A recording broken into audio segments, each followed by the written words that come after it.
Olá, saudações, meu amigo e minha amiga, seja muito bem-vindo. Eu sou o professor Evandro Musi e hoje nós iremos estudar mais um pouquinho dessa linda matéria que é, como dizem por aí, direito constitucional é mais legal, não é verdade?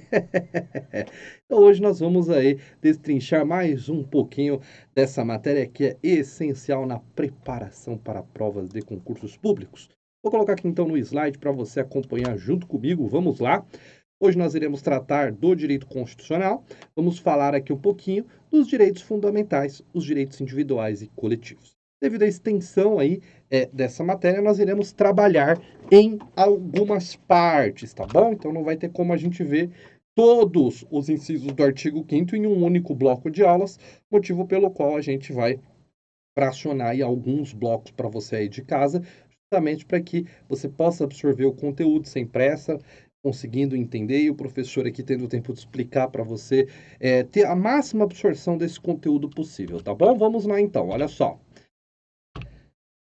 Bom, então, primeiramente, eu quero que você entenda, né, que uma Constituição Federal, para que uma Constituição ela seja considerada como uma Constituição, existe ali um conceito ideal. E dentro do conceito ideal, significa o quê?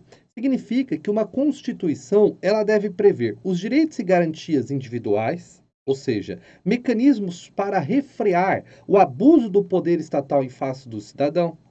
Essa Constituição ela deve prever, além disso, também a separação de poderes, ela deve prever a organização do Estado. Então, é isso que esse primeiro slide aqui vai falar para você, que dentro do conceito ideal de Constituição, ela deve prever mecanismos de defesa do indivíduo contra o poder do Estado. E isso nós vamos chamar de direitos fundamentais. Dentro de outra matéria, que é a matéria de direitos humanos, você vai estudar isso daqui como sendo os direitos humanos, tá bom? Então, veja que os direitos fundamentais são, sim, uma espécie de direitos humanos, tá certo?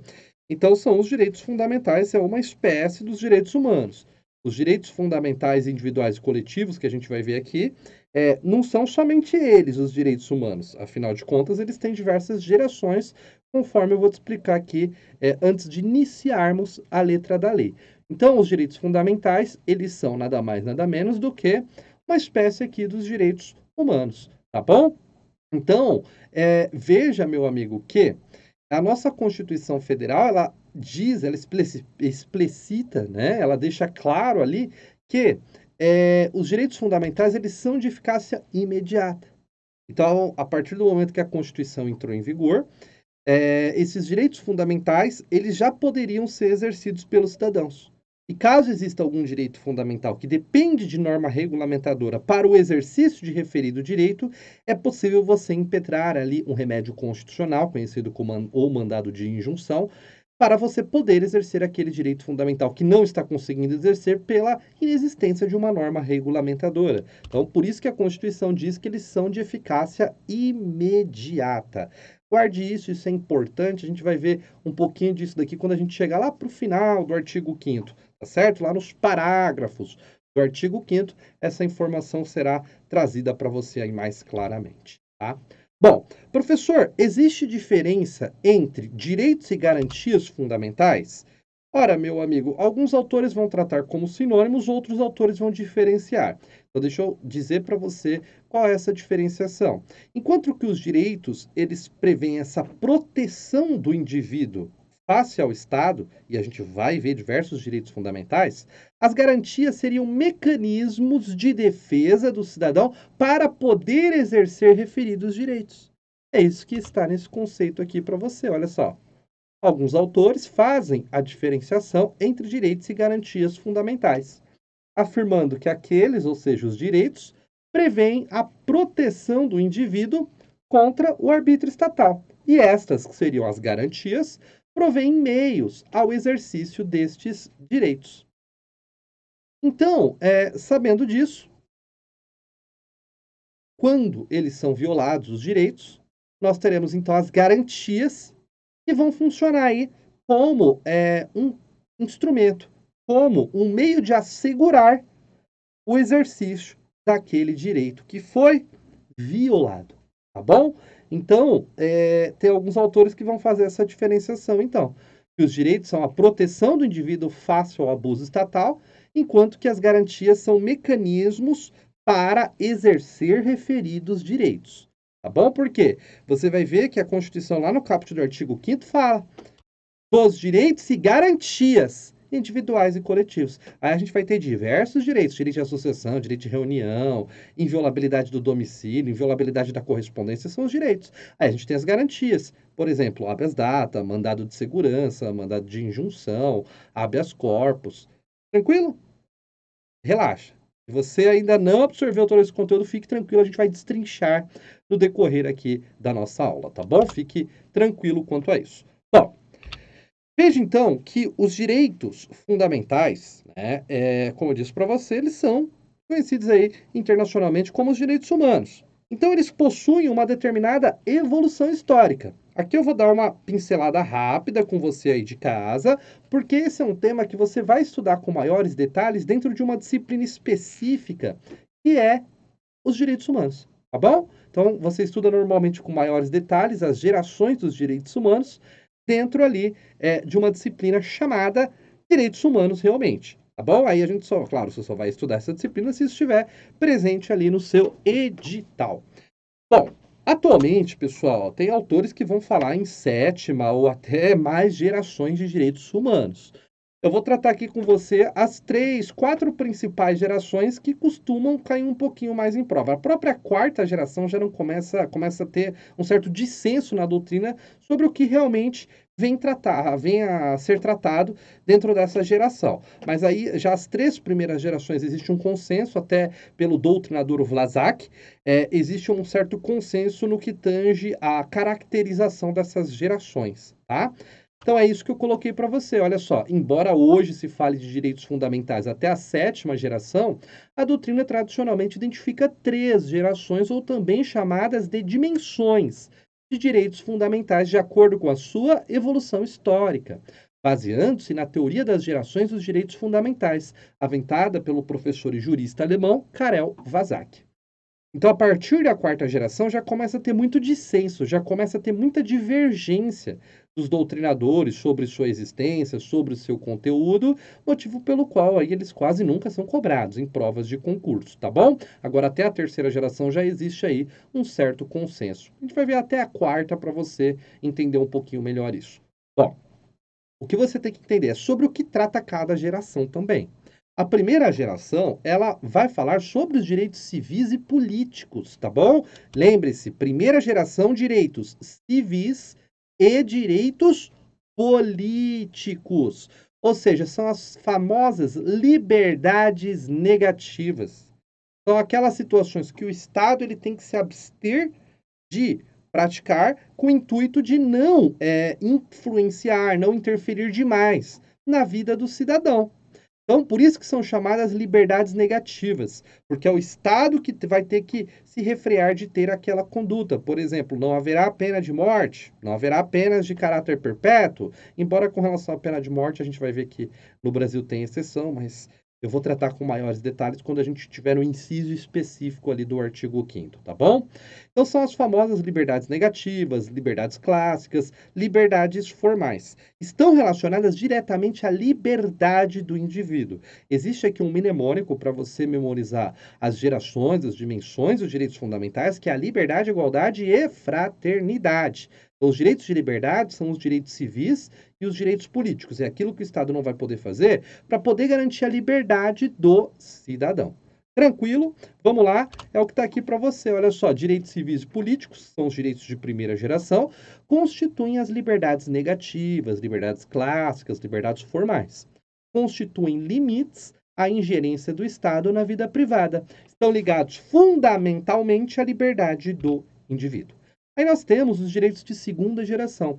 Quais são os direitos de segunda geração? São os direitos econômicos, os direitos sociais, os direitos culturais. Quando nós falamos em direitos de segunda geração, pelo mnemônico que eu te passei, é o quê? Liberdade, igualdade e fraternidade. Então, quer dizer, a liberdade já foi na primeira geração, agora é a igualdade. Por isso que são direitos econômicos, direitos sociais e direitos culturais. Nós sabemos que Nem todas as pessoas têm as mesmas condições de vida. Um vai ter uma condição melhor que o outro, um vai ter uma situação diferente do outro, as pessoas não são iguais. Muitas vezes o seu vizinho pode pagar uma escola particular, um convênio médico, e pode ser que você não consiga. Ele pode pagar um segurança privado e você não consiga. Então, veja que os direitos sociais servem justamente para garantir ao cidadão essa igualdade, ou pelo menos tentar igualar ao máximo possível a sua situação para com o seu semelhante, tá certo? Então, essas são conhecidas como liberdades positivas. Porque dentro da segunda geração, agora o Estado, ele não vai ter que só se abster, como lá na primeira geração. Aqui ele vai ter que atuar, ele vai ter que ter uma ação visando garantir essa igualdade. Então, já que seu vizinho pode pagar uma escola privada e você não tem como pagar uma escola particular para o seu filho, o poder público vai dar um ensino gratuito. Já que o seu vizinho tem como pagar um convênio médico para ele e você não tem como, é um seguro-saúde, o Estado vai providenciar um atendimento gratuito de saúde para você, hoje no Brasil, através do Sistema Único de Saúde. Então, esses são os direitos de segunda geração, os direitos de igualdade, visam igualar a situação jurídica ali dos cidadãos. E é isso que está aqui descrito para você, olha só. Direitos econômicos, sociais e culturais. Guarde essas palavrinhas. Essas palavrinhas às vezes caem em prova. Então você tem que memorizar sim sobre o que trata cada geração dos direitos fundamentais. Ô louco, professor, pois é. Você vai ver que tem muita questão que falar, os direitos de primeira geração são direitos econômicos? Errado. Os direitos de primeira geração são direitos civis e políticos. Os direitos de segunda geração são direitos econômicos, direitos sociais e direitos culturais. Tá bom? Não se impõe limites ao Estado, mas também buscam garantir uma existência digna aos cidadãos. São chamadas de liberdades positivas e podem ser associados à igualdade. E temos ainda os direitos de terceira geração. Eles materializam-se nada mais, nada menos, meus amigos, do que nos poderes de titularidade coletiva. Então, são aqueles direitos que não pertencem somente a uma ou a outra pessoa, mas pertencem a um número indeterminado de pessoas. Sim, eu vou te dar um exemplo. Por isso que é liberdade, igualdade, fraternidade. Um mnemônico para você lembrar as gerações dos direitos humanos. Fraternidade. Direitos de fraternidade. Direitos coletivos, direitos que não pertencem somente a uma ou a outra pessoa, mas a pessoas indistintamente. Por exemplo, quem tem direito à paz? Ora, meu amigo, todos nós. Só não vai falar isso para minha esposa, que ela não entende isso. Professor, meu esposo em casa é igual. Brincadeiras à parte, veja. O direito à paz todos nós temos. Não importa. Minha esposa tem direito, seu esposo tem direito, você tem direito, eu tenho direito. O promotor de justiça, como a pessoa que ele é, tem direito. Todos temos direito à paz. Tá certo? Então, é um direito que não pertence somente a um, mas a todas as pessoas de maneira indistinta. O direito ao progresso. Quem tem direito ao progresso? Ora, todos nós. Não pertence somente a um ou a outra pessoa. Compreende? Então, esses são os chamados direitos de terceira geração. Vamos ver o conceito junto comigo, olha só. Direitos de terceira geração materializam poderes de titularidade coletiva, cujo exercício e benefício não se atém ao bem do indivíduo somente, mas de toda a coletividade. São os denominados interesses difusos. Exemplos: direito ao meio ambiente equilibrado, direito ao progresso, direito à paz. Então, por não tutelarem direitos individuais nem de uma coletividade específica, né, eles estão ligados ao ideal de solidariedade, ao ideal de fraternidade. Então, são mais do que direitos coletivos, né? São direitos difusos, realmente. Porque o direito coletivo pode pertencer a um grupo, né? Mas o direito difuso pertence a um grupo indeterminado de pessoas, tá bom? Então, são os denominados direitos difusos, os direitos de titularidade coletiva. E temos ainda os direitos de quarta geração. Alguns autores vão dizer que os direitos de quarta geração estão relacionados a direitos à democracia, direito de informação, o pluralismo político. Para alguns, já para outros estaria relacionado à biotecnologia, manipulação genética. Então você começa a perceber que aqui a gente já não tem mais um consenso, como na primeira, na segunda e na terceira geração, tá? E aí aqui só vai piorando conforme você vai avançando as gerações, por isso que a gente não vai estudar aí todas as gerações, mas vamos ver essas três principais, que as que, caindo em prova, é o que costuma cair, tá certo? Mas, como eu disse, normalmente esse tema é estudado com mais profundidade dentro dos direitos humanos. Aqui eu estou dando uma pinceladinha porque a gente vai estudar os direitos fundamentais. Eu preciso que você entenda o que eles são, a sua evolução histórica. Tudo bem? Vamos lá então, vamos continuar? Olha só. Relatividade dos direitos fundamentais. Ora, meu amigo, é muito comum quando você inicia a faculdade de Direito que você ouça do seu professor que você sempre tem que responder depende. É uma verdade isso. Por quê? O direito, ele não é absoluto. Dificilmente, assim, tem situações um pouco excepcionais, né? Eu não vou nem tornar isso absoluto porque teria que se fazer o estudo aí de todo um ordenamento jurídico, mas os direitos, eles são relativos. O direito é relativo. Por quê? Imagina o seguinte, aonde começa um direito, inicia o direito de outra pessoa. Aonde acaba um direito, inicia o direito de outra pessoa. Então, os direitos, eles não podem ser vistos de maneira absoluta. Então, os direitos fundamentais podem e são relativizados. A gente vai ver diversas relativizações dentro do texto constitucional.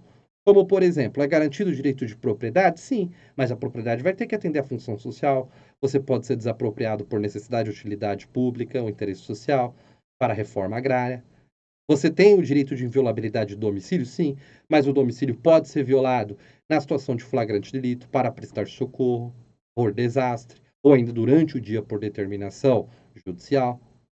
É livre o exercício de qualquer atividade, ofício ou profissão? Sim. Mas se existiu uma lei que regulamente aquela atividade, você vai ter que respeitar os limites, os requisitos, as condições colocadas por aquela lei.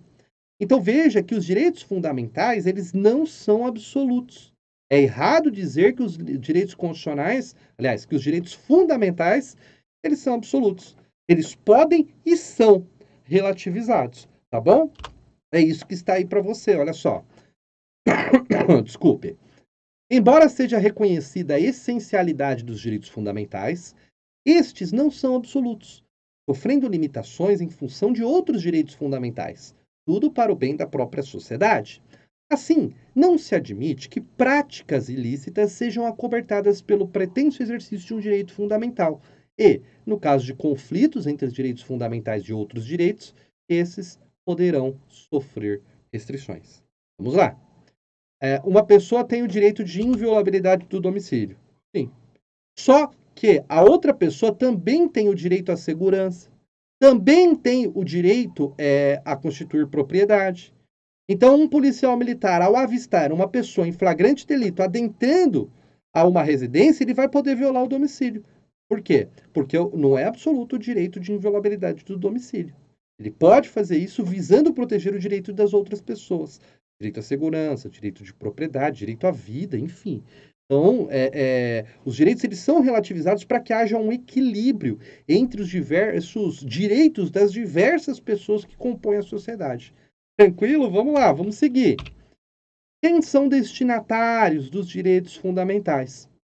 Ora, meu amigo, se nós pegarmos o caput do artigo 5º da Constituição Federal, ela diz que os direitos fundamentais seriam destinados ao brasileiro e ao estrangeiro residente no país. Mas não é bem assim. Por quê? Imagina o seguinte, imagina lá um estrangeiro que vem aqui passar o carnaval no Brasil. O tio Sam vem aqui passar o carnaval no Brasil. E aí, significa que ele é um estrangeiro e que não é residente. Então ele não tem direito à vida? Qualquer um pode ir lá e tirar a vida dele? Ele não tem direito à segurança? Qualquer um pode ir lá e pegar os seus pertences? Entende? Então veja que aqui a gente tem que fazer uma interpretação extensiva do texto constitucional. Então, os destinatários dos direitos fundamentais previstos na Constituição Federal não são somente os brasileiros e os estrangeiros residentes no país, mas o estrangeiro não residente e até mesmo pessoas jurídicas, muito embora não esteja escrito expressamente no caput do artigo 5º. Como, por exemplo, as pessoas jurídicas não vão ter direito à vida, mas vai ter direito à proteção à marca, proteção do logo, proteção da sua honra.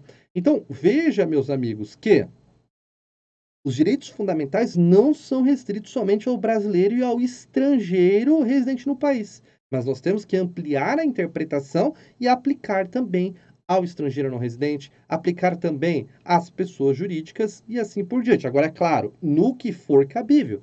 Como eu disse, a pessoa jurídica vai ter direito à vida? Não, ela não vive, ela é representada por pessoas físicas, né? Então, só que ela vai ter direito a um nome, ela vai ter direito a um signo distintivo, ela vai ter direito a um logo, a uma marca, compreende? Então, é isso que nós temos que interpretar quando nós lemos o caput do artigo 5º da Constituição. Então, como eu coloquei aí para você, olha só. Não obstante nossa Constituição afirmar que os direitos e garantias fundamentais são assegurados ao brasileiro e ao estrangeiro residente no Brasil, essa titularidade dos direitos deve ser ampliada para abarcar todos aqueles que se encontram no território brasileiro, sejam nacionais ou não. Da mesma forma, essa extensão alcança também as pessoas jurídicas no que couber, evidentemente. Isso daqui é um ponto importante. Eu já vi cair em algumas provas de concurso público, que é sobre a classificação dos direitos fundamentais de acordo com o texto constitucional. Ao analisarmos o texto da Constituição, você vai perceber que nós podemos identificar basicamente 5 classes de direitos e garantias fundamentais. Nós temos os direitos e garantias individuais e coletivos, os direitos sociais, os direitos de nacionalidade, os direitos políticos e os direitos relacionados à existência e organização dos partidos políticos. Então veja que os direitos e garantias individuais e coletivos do artigo 5º que nós vamos estudar, eles são uma pequena parte dos direitos fundamentais. Então eu posso dizer que direitos e garantias individuais e coletivos são direitos fundamentais? Sim.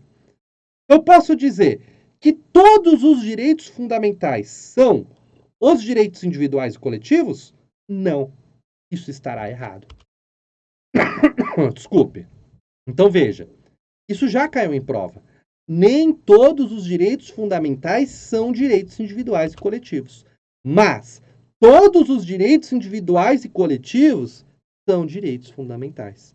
Por que nem todos os direitos individuais e coletivos são direitos fundamentais? Aliás, porque nem todos os direitos fundamentais são direitos individuais e coletivos. Porque tem essa subdivisão. Então, são direitos fundamentais os direitos individuais e garantias individuais e coletivos, mas também os direitos sociais do artigo 6º e 7º, os direitos de nacionalidade lá nos artigos posteriores, os direitos políticos, os direitos relacionados à existência e organização dos partidos políticos. Então você tem que entender essa estrutura. Eu já vi algumas questões de prova cobrarem exatamente essa estrutura.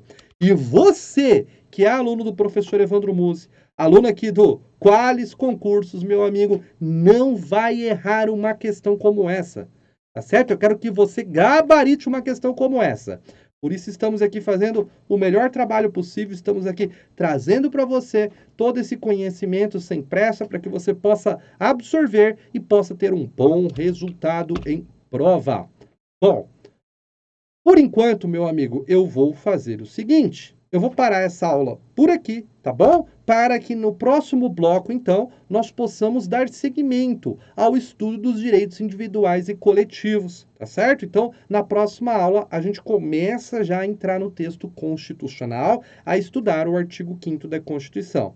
Agora eu desejo a você aí de casa, meu amigo e minha amiga, um excelente dia de estudo, hein? Até mais!